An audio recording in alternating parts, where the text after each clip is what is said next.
Thank you Aliyah Rav, Sly Guy Triple Z, Muhammad Motala and Teeny the Boo. Your loyalty and membership means a lot. This is the final part of What If Dante Had to Hunt Vincent Valentine. Below their battle, Avalanche and the former Shinra employees were still hacking away at the large tentacles as fast as they could. But as one was destroyed, more burst out of the ground and attacked them one after another. The group of warriors were fighting fiercely but tiring quickly. This monster was clearly different from what they were used to fighting. It was almost as tough as weapon was. Cloud was slicing through the tentacles with his swords, trying very hard to concentrate on the task at hand while near him Tifa was slamming her fists into the monster's waving arms. She kept performing her limit breaks one after another. Barrett and Rufus were blasting at the waving tentacles with their guns, blasting holes into them. But more tentacles were showing up. Nanaki and the wolf, Fenrir were tearing their jaws into the monster nearby, leaping from tentacle to tentacle. Reeve and Kate Sith were tag team in attacking them with magic. As for Reno, Rude and Yuffie, they were all side by side, attacking viciously. Die, monster, Reno snapped as he beat the tentacles savagely with his electro rod.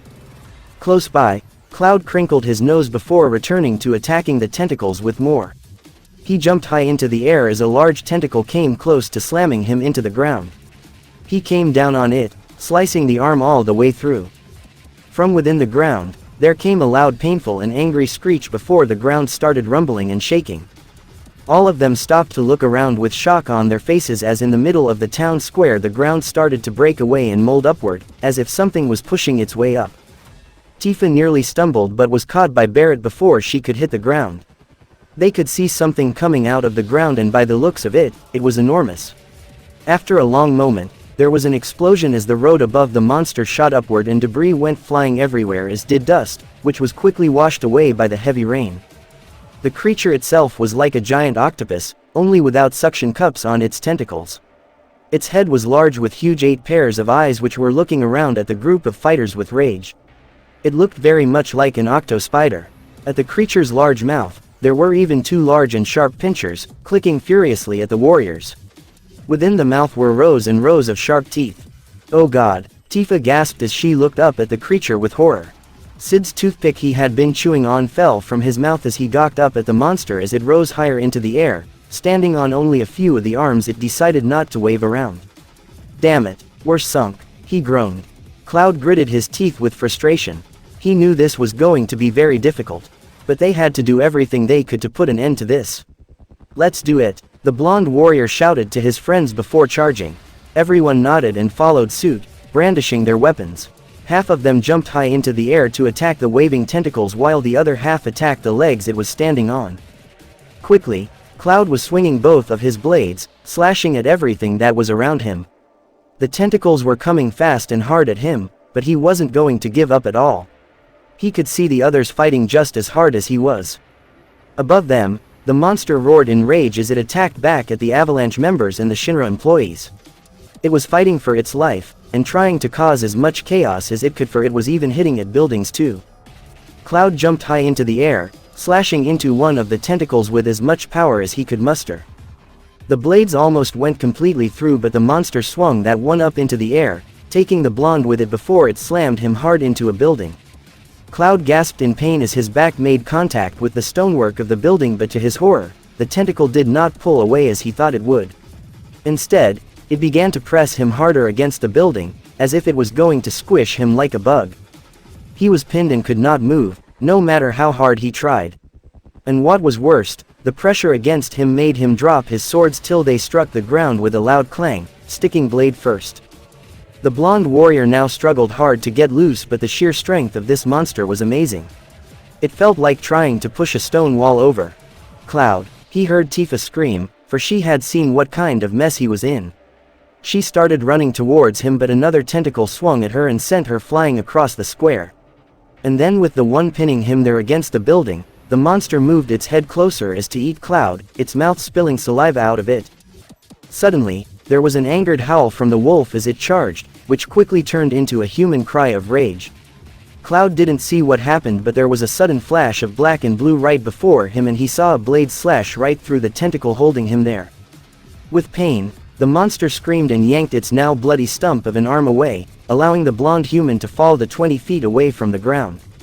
Cloud landed hard on his feet, which the impact sent him to his hands and knees and then his stomach.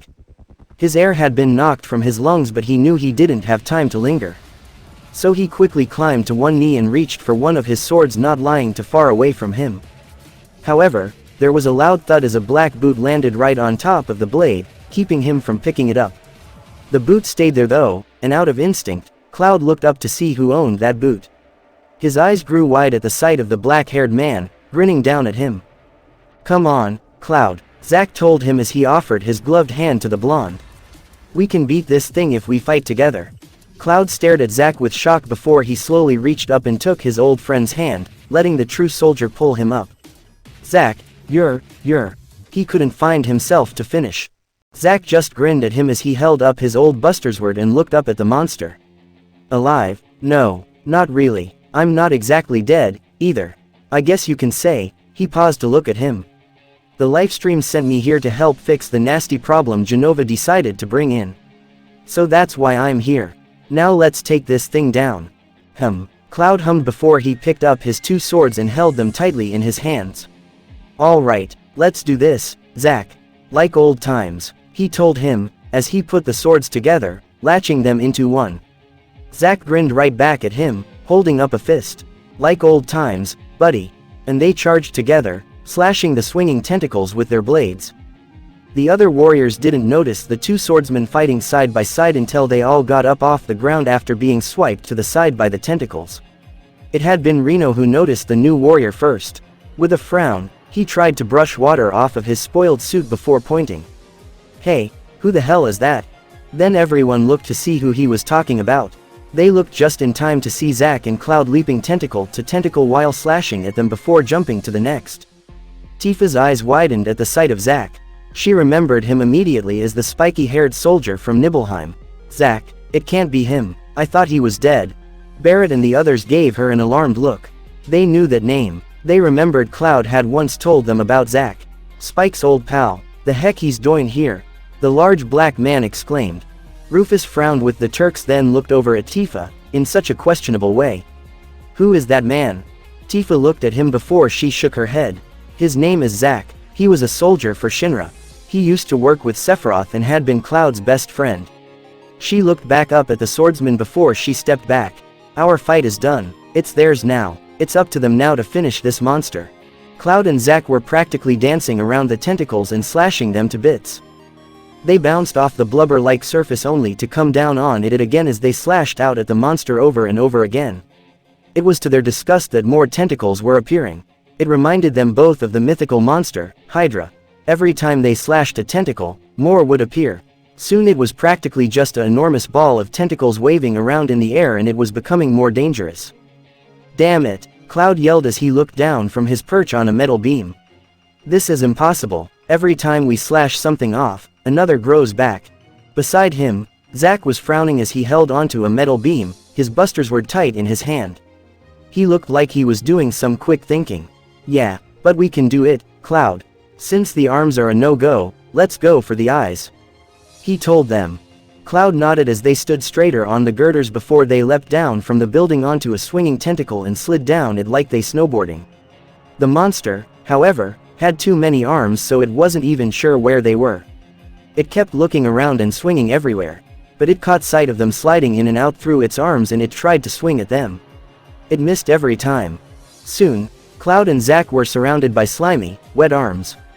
They were close enough to see the angry eyes now spinning around for them before it spotted them with all 8 as they landed on a tentacle before its giant head. Angrily it tried to hit them with all of its tentacles. Fortunately for the two swordsmen, there were too many arms and they hit each other and not them. Zack smirked smugly as he looked up at the monster before he gripped his sword with both hands. "Go for the eyes, Cloud." Cloud nodded as he gripped his sword tightly with his own hands and they charged at the large head. The two began bouncing off the tentacles until they were very close to the first 2 eyes. Without a word, Cloud and Zack slashed at the eyes, cutting deep. There was a loud screech of pain as the monster began to thrash around and tried to hit at them. Wincing from the loud racket, both spiky-haired men slid down the monster's face, slashing at any eyes they came in reach of. But as they fell onto another tentacle, the monster used the last remaining eye to glare at them and stretched out all of the tentacles to allow the one tentacle they were on towards its head. Zack was the first to see it coming, his eyes flashing darkly before he grabbed Cloud's shoulder. "Cloud, watch out," he yelled before he threw the blonde out of the way. He, himself, was engulfed within the monster's mouth. The monster sunk its sharp teeth into its own flesh where Zack was before it tore a chunk out, swallowing it in Zack whole. And Cloud could only watch in horror. "No," the blonde yelled as he quickly stood up and gripped his sword even more tightly. "Zack." The monster turned its eyes back onto him, almost sneering at him.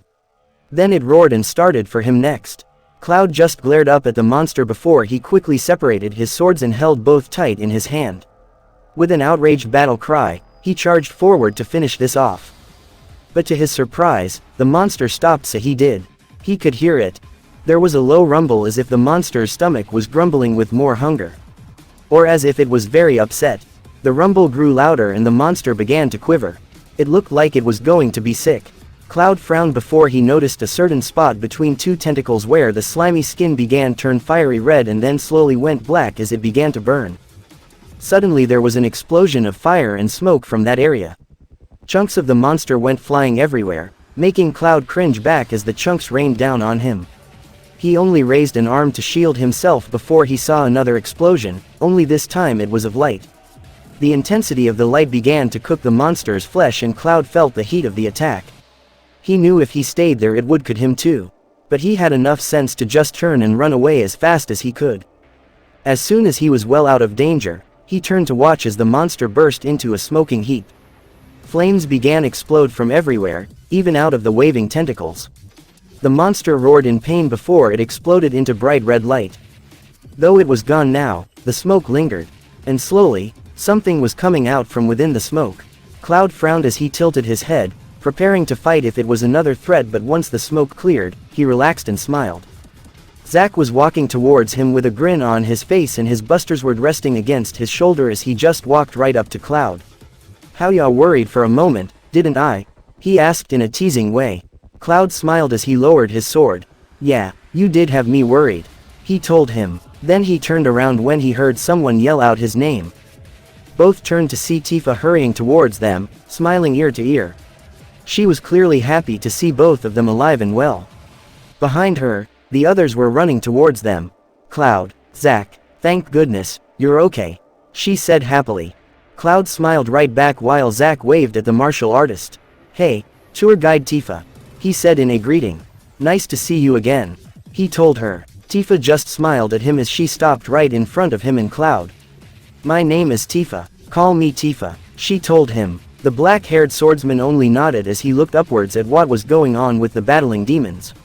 Everyone followed suit and they could see Vincent and Dante still facing Jen. "Come on, let's go help Vince and Dante now," Barrett said, now starting to rush towards the building they were on top of. However, Zack quickly grabbed the large black man's shoulder, holding him back from going anywhere. He shook his head when everyone looked at him. "Sorry, but we can't do anything now. It's their fight. We'll only get in the way," he told them before tilting his head upward. "Only a demon can defeat a demon." The lightning cracked loudly in the sky, high above the three's heads. The light illuminated the battle that was taking place on the rooftops. Both demons in red were moving as fast as they could as the demonic woman attacked them. They were all ignoring the rain as it came down on them in large, hard drops.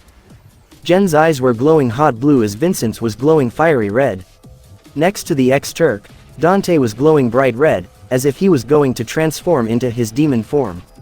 "You fools, you will die for defying me," Jen yelled as she threw fire spells at both. Dante quickly flipped out of the way in one direction while the other man in red moved off into the other direction. "Not really, Jen," he called up to her. "You got yourself into this mess. You do not know who you are dealing with. You've chosen to mess with the wrong demons." Jen just growled before she charged at him at a high speed, her fists bursting into flames, and she threw them at the two men. Both barely had time to move out of the way as she nearly barreled into them. Dante pulled out Alistair and began swinging it at her, but Jen moved out of the way almost gracefully. It was a dangerous dance between the three. Vincent's red cloak snapped in the wind and the rain as he slashed out at Jen with his golden claws. He missed because she was more swift than they both put together. It was alarming on how fast she truly was.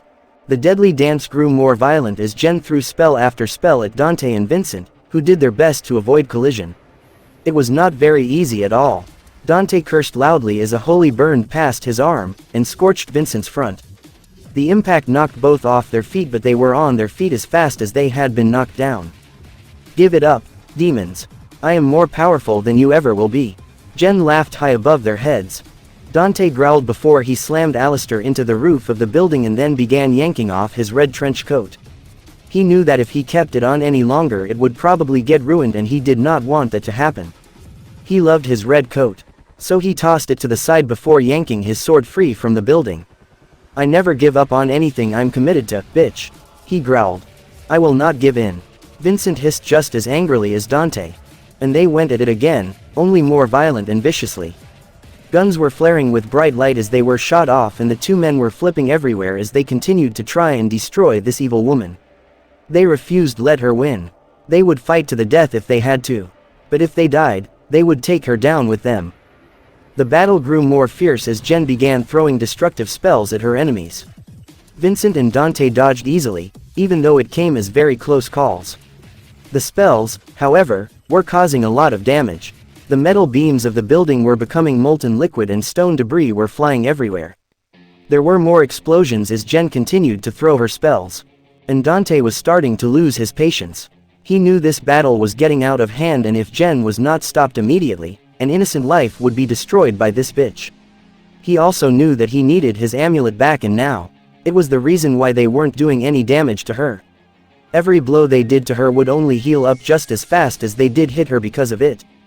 "Vincent, we're gonna need to change soon," he yelled as he barrel rolled to avoid a large spell, then jumped up shooting like crazy at Jen with his twin revolvers. Vincent ducked behind a smoldering generator, which was being reduced to nothing by the powerful holy spells the wench was throwing at him and Dante. "Change? What do you mean change?" he yelled over to the silver-haired youth before ducking down low as a holy spell buzzed right past his head. Dante gritted his teeth before he fired at Jen to help Vincent out. "We need to become demons, Valentine.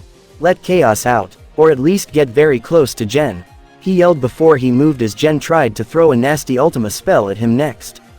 It nearly melted the platform there. "Why?" Vincent yelled as he jumped up and started shooting off death penalty at Jen. Dante ducked low under a large ball of flames before he jumped high into the air and sent several rounds at Jen, who ducked behind a large beam. "I need my amulet back, Vincent," he yelled just as a bolt of lightning cracked across the sky. "If I don't get back, Jen can kill me. It has a crystal in it that heals the wounds of the wearer instantly. That's why we're not hurting her."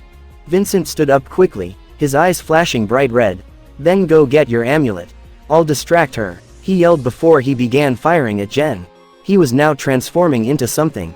There were two large black horns curling out from his long hair, and purple fur began to grow from the pores of his skin. Dante was surprised to see that what was happening, but at least Vincent had Jen's full attention now. She looked only at the ex-Turk now. He watched as the wench began backing away as the beast Vincent had transformed quickly advanced on her. It wasn't the fact that Vincent had actually transformed into a demon that had Dante's surprise. It was the fact that this was not the demon he saw before. This one was different. Exclamation mark. He wasn't kidding at all then. He does have more than one demon. The silver-haired young man before he looked seriously at Jen, for her back was to him now as she kept her gaze onto Galleon Beast. Then he quickly moved forward, moving every time they did to stay right behind Jen. He did not want her to notice him at all until he had his amulet back. However, she did notice him. As Jen was occupying herself with fighting Galleon Beast, sending some kind of psyblasts at the demon, she sensed something coming up behind her. Her eyes flashed dangerously before she swung her hand, sending a powerful Quake 3 spell at the demon and knocking him right off of his feet before she spun around and slapped her hand against Dante's chest, for he was that close. Dante froze, his icy eyes flashing dangerously at hers. He had been so close to just grabbing the amulet. Now he was facing her, with his fingers just barely touching the amulet on her chest. "Hello, Dante," Jen said coolly, her eyes flashing dangerously. "Change your mind about us yet?" The silver white-haired half-demon's face darkened and he shook his head. "Nope, I haven't changed my mind about how big of a bitch you are. He told her coolly. And I haven't changed my mind about killing you. Jen tilted her head to the side before she reached up with her free hand and roughly grabbed his chin. He didn't even fight her as she moved closer. Such a pity, she muttered before she slammed her lips against his. Dante was taken by surprise by the action, but then his eyes widened when he felt the hot energy from her other hand, the one on his chest. He had time to look down when she pulled away to see that her hand was glowing hot white. Then he looked wide-eyed up at her, which she just smirked coldly at him before blasting him in the chest with a holy spell. Dante's body went flying through the air, smoldering with smoke, and he crashed into the next building over. But not before he had grabbed the amulet around Jen's neck and tore it from her neck. She had not noticed at all. She just turned away from Dante as he went flying far across the street and turned her eyes back onto Galleon Beast as he shrank back into Vincent Valentine. Though Dante had gotten a hold of his amulet from Jen, he was still in a very bad shape as he went crashing through the building's walls. The holy spell Jen had used burned off the front of his black shirt and scorched his chest badly that the skin had melted, revealing cooked muscle. And he was in more pain than he had ever been in. What was worst, as he crashed through the building, he dropped the amulet from the impact, which it fell from the high drop and landed right on the roof where Marlene and Denzel had been watching in horror. Marlene turned with a jerk when she heard something fall behind her and her friend and saw the amulet. Vincent smelled the burnt flesh in the air as he climbed to his feet, groaning from the attack he had just gotten from Jen. He turned his eyes in the direction of the next building and could see Dante from afar. He saw the smoke curling above the half-demon and he knew that he was in a terrible shape. Dante, the ex-Turk muttered in horror before he turned his blood-red eyes towards Jen, who landed in between him and Dante. Jen smirked coldly as she dipped her head into her neck. Yes, Vincent Valentine. Dante, the great demon hunter, is dead. Thus falls the great son of Sparta. She then looked over her shoulder at the motionless Dante. Such a weak fool. There was a sudden inhuman growl making her look back at Vincent, who was glowing hot red now. Her eyes lit up in surprise as she saw his body was shaking violently and his eyes were glowing brighter than before. Vincent was shaking with his head lowered. He could feel the walls of control starting to crumble and he was letting it happen. Slowly, he lifted his head and his glowing red eyes peered hatefully through the soaked strands of his hair at Jen, who was startled by what was going on. "You," came 4 different voices. "Dante is a good demon, and you tried to kill him." There was an explosion of red light as a pair of black leathery wings shot out from Vincent's back, mixed with red. His skin began to darken until it was completely black. With a roar of rage, Vincent's head was tossed back as the red light grew too bright for Jen to see, and a second later, she was looking at the demon, Chaos, standing before her. For someone so powerful and terrifying, Jen was terrified of what she was looking at. Her eyes had grown wide with shock and fear at the sight of Chaos standing before her. But she was not going to show this demon that she was afraid at all. She just smirked weakly at Chaos, placing her thin hand onto her waist. "You still can't win, Vincent. I'm still too powerful for you," she told him boldly. The demon standing before her looked at her through narrowed eyes before he spread out his bat-like wings. "I'm not Valentine, Genova." The dangerous demon spoke darkly. "I'm taking over from here," it sneered, "and I will destroy you," it snarled before charging at her. Jen quickly took to the air and Chaos followed just as quickly. They were moving in a blur as they struck at one another. Dante, unbeknownst to Jen, was still alive but just barely.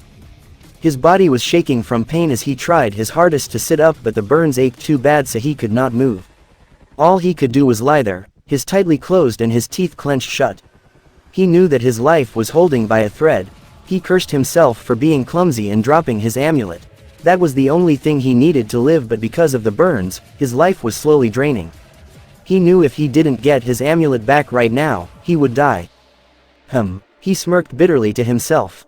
Big mistake coming here, to the planet. Since I've gotten here, I've came too close to death. Dante. Dante opened his eyes when he heard someone say his name, and to his surprise, the woman called Eris was standing above him. There was a halo of light around her head, making her once again look like an angel. She was smiling down at him with that sweet smile of hers. "Eris," he groaned. Eris slowly bent down to one knee and gently touched his shoulder where he was not burned. "Dante, it's going to be okay. You will be fine," she told him in a comforting tone. Dante snorted as he eyed the burns on his chest before wincing from the pain. Right, he muttered sarcastically. Tell you what, though. If I ever live through this, I am never playing with fire again. Eris smiled softly at him before she shook her head. I bet. Don't worry, Demon Hunter. You will be fine. Then she turned away from him when they heard the pounding of feet coming towards them. With another smile at Dante, Eris was suddenly gone with a flash of light.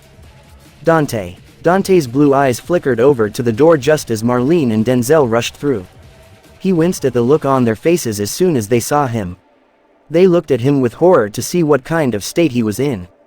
Marlene was already in tears as she ran towards him, quickly dropping down by his side. Dante, you're hurt. Denzel quickly joined her, his eyes looking Dante over with worry. Dante. It's okay, Marlene. Dante tried to reassure them, but a second later he groaned in pain and tried to hide his burn with his hands. He knew it was just upsetting the two more by looking at it. Plus it was a sight that no child should see. Marlene sniffed heavily before she shook her head. Dante, don't lie, you're hurt really bad, please don't die, Mr. Vincent needs your help. And, Dot and I don't want you to die. She cried, tears streaming down her cheeks. Dante just shook his head before he reached up and wiped her tears away with his hands. Knock it off, kiddo. I'll be okay once I get my amulet back. Then I'll teach Jen a lesson for trying to hurt you. Your amulet, Marlene whispered before she quickly dug into her pocket and pulled out Dante's amulet, holding it up. Is this it, Dante? Is this what you need? Dante was taken by surprise to even see it right there, but then he felt relieved. How he could just kiss this young girl right on the forehead for bringing it to him. She pretty much just saved his life for bringing it to him. Smiling, he took it from her and placed the cool metal against his burn, wincing only a little of how cold it was and how it hurt. But at least the healing stone was already glowing and working its magic. Good girl, Marlene, you are an angel, he told her as he just let the healing process kick in. He was quiet for a long moment before he was able to sit up. Thank you, Marlene, he told her as he did so. Marlene just smiled at him as she looked at him.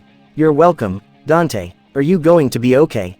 Eventually, Dante answered as he just sat against the wall, his eyes closed for a moment. But then he looked at her and Denzel. Are you two all right?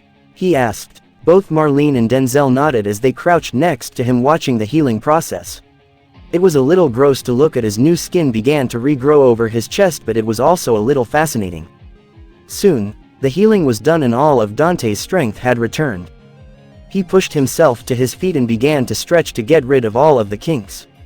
He even punched a hole through the wall, to make sure his strength was back. And to his satisfaction, it was. The demon hunter turned back to Marlene and Denzel, who were standing side by side. All right, you two. You get back to where your father, where you will be safe. I don't want you to see you get into any more trouble. He patted Marlene on the head. Take care of her, Denzel. And stay safe. The two children nodded as they watched Dante move over to the large hole and look up to where they could see Jen fighting with Chaos. And for once, the tables had turned.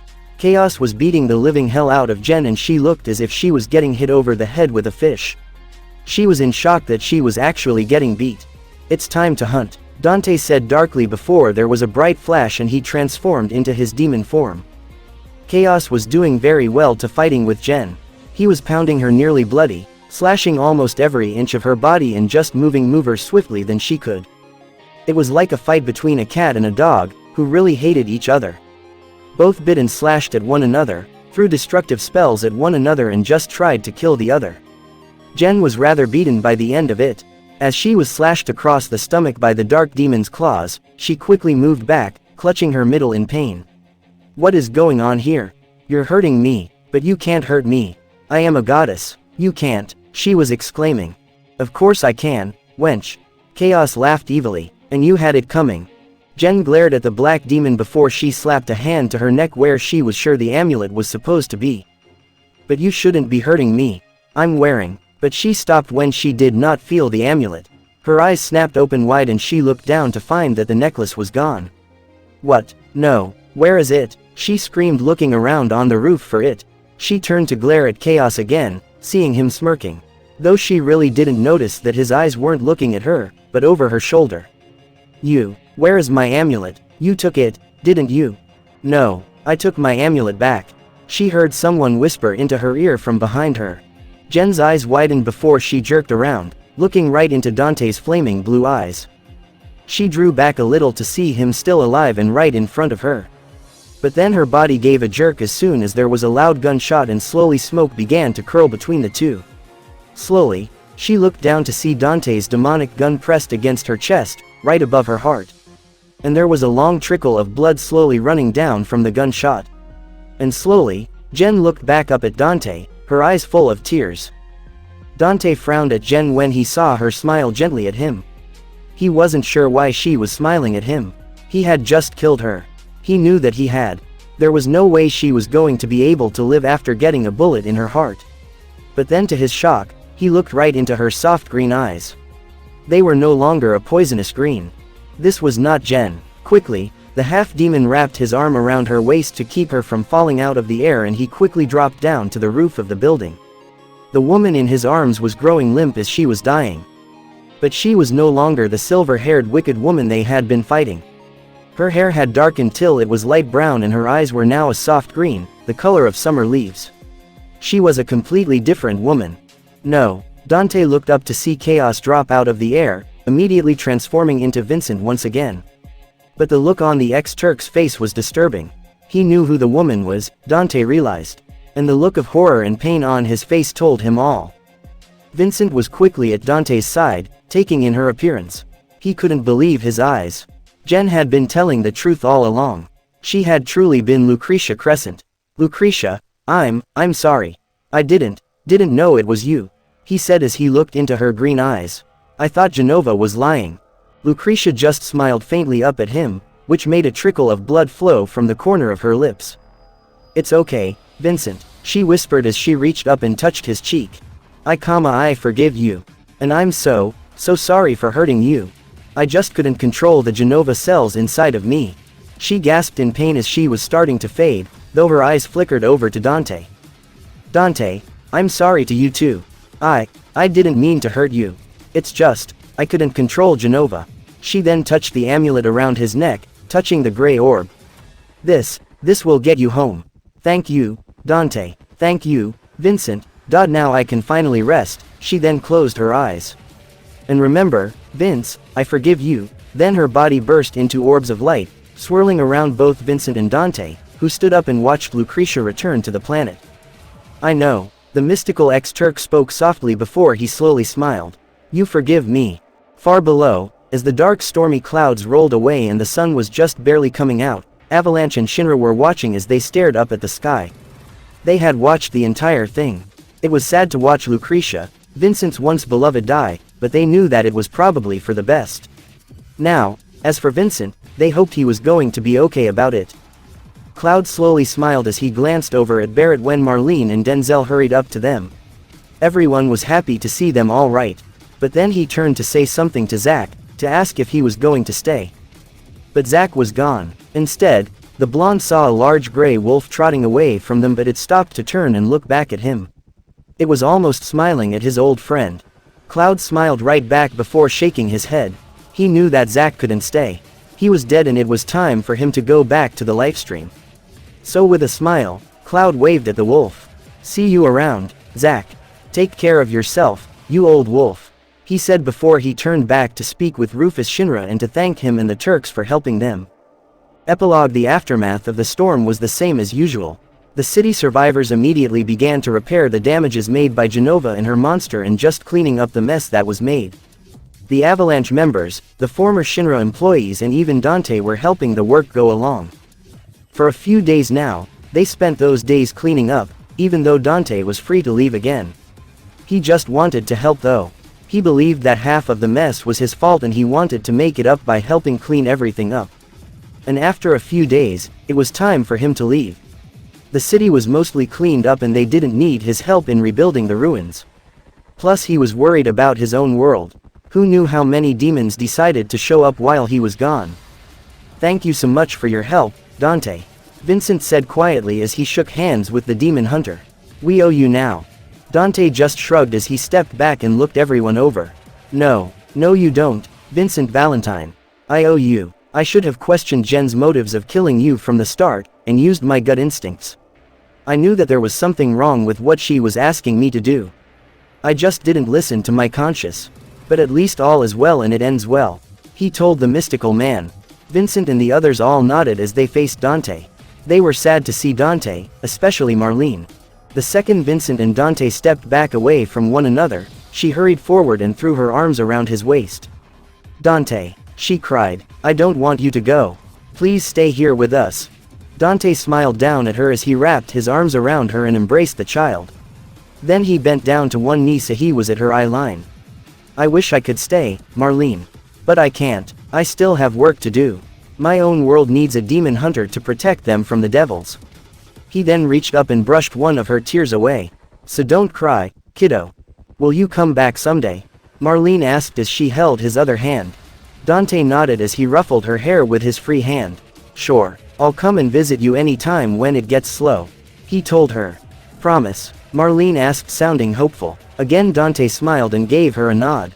I promise, he told her. Then he stood up, giving her hand a light squeeze. Then he looked around at Avalanche and Shinra.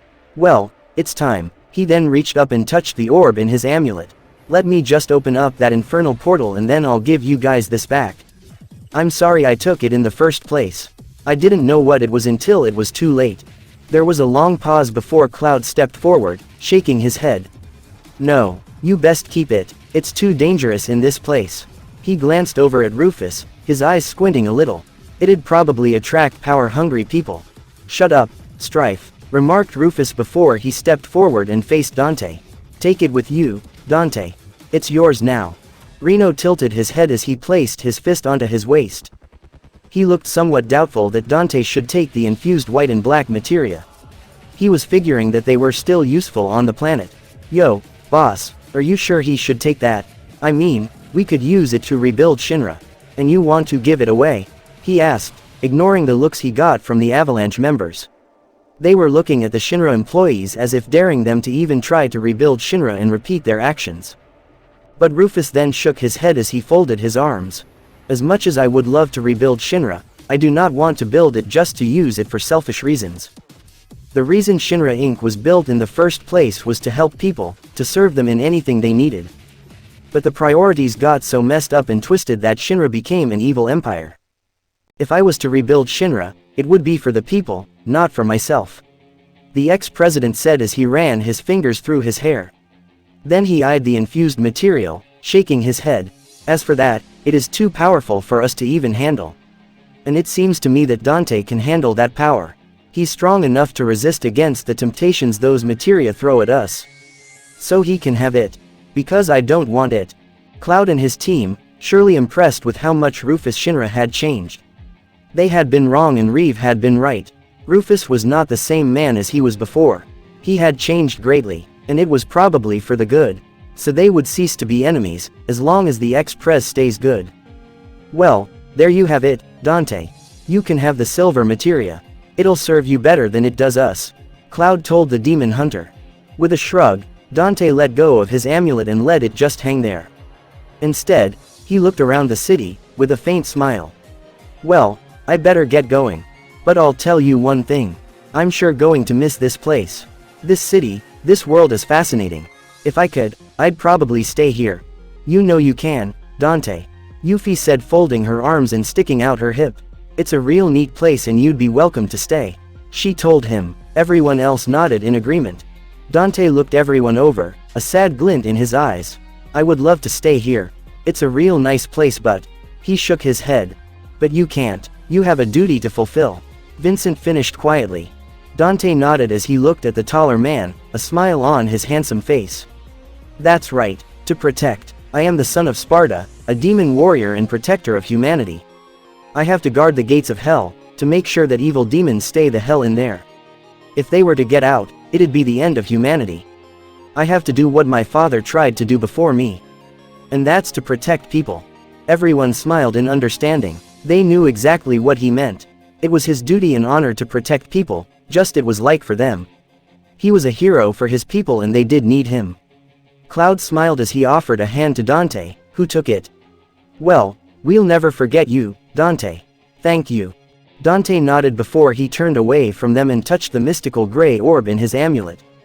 The materia began to glow brightly, white and black sparks flashing up before there was a loud rumble. In the middle of the air, a rippling portal opened up. It was time for Dante to return home. But before he would leave, he turned to Vincent, grinning. "Hey, Valentine, why don't you come with me? I could use a new partner in running the Devil May Cry. It'd be fun. We can work together in kicking demon ass. And both of us could be demon hunters." Vincent glanced over at the group of Avalanche, who looked surprised at Dante's request. But then after a moment, they all slowly smiled and gave him nods of encouragement. They knew it'd probably be best if he went. Therefore, he could be with people like him. He would fit in nicely working with Dante. "Go ahead, Vincent," Cloud told him. "You should go with Dante. He's just like you, and you'd make one heck of a demon hunter." Vincent just frowned as he looked down at the ground. He looked like he would take up that offer. There was nothing there to hold him back now that Lucretia had returned to the planet. Except, he looked up, meeting Dante's welcoming icy blue eyes. "I would be honored to join you, Dante," he told him, but then he hesitated. Dante seemed to understand though. He just smiled and shook his head as he stepped back. "But you can't. You have a duty to fulfill." Vincent nodded just once. "To protect. I'm sorry I have to decline." Grinning, Dante walked back a few steps towards the portal with a lazy shrug. "Don't be, Vince. You gotta do what you gotta do. And as you do me a favor. Lighten up, pal. You have friends who care about you. Whatever happened in the past, is the past. It's time to look forward to a future." He then waved at Avalanche and Shinra. "Take care, guys. Maybe sometime in the future, I will return for a visit. And if I ever need any help, I know where to come for it." And then he walked right into the portal, vanishing from sight. The entire group of friends just smiled as they watched Dante disappear in the portal close. They would miss Dante, but they hoped that he would return someday. Vincent lingered with Cloud as everyone started to leave, both of them smiling at the spot where the portal had been. "He'll be back," the blonde said, with a shrug as he glanced up at the taller man. "I know he will, but for now, he needs to be a hunter," Vincent said with a smile. And he knew that Dante would return someday. It was only a matter of time. The Devil May Cry was quiet and it was late in the evening as Dante was sitting at his desk, cleaning ebony and ivory. It had been almost a week since he returned to his world from the planet. But to his surprise, he did not return to his world alone. Someone had followed him. Either way, he still wore the silver materia on his mother's amulet. It gave him some interesting new abilities and he couldn't really wait to try them out. Problem was, it was quiet. He hated it when it was so quiet, but then again, he liked it too. It meant there was no danger on the streets. He was listening to some soft music as he waited. All was well. Until there was a blood-curdling scream and a roar from demons. With a grin, Dante slowly lifted his head and clicked his guns shut after loading them. That had been the sound he was waiting for all evening.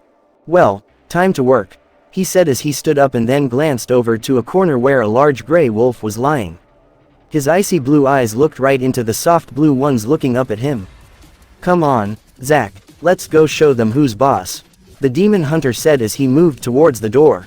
The wolf actually grinned as he stood up and followed after Dante. He knew what time it was and he had been looking forward to this all night, like his new friend had. It was time to hunt. The end, or is it? Thanks for watching. If you enjoyed this story, be sure to check out the author, link in the description. A new series will start soon.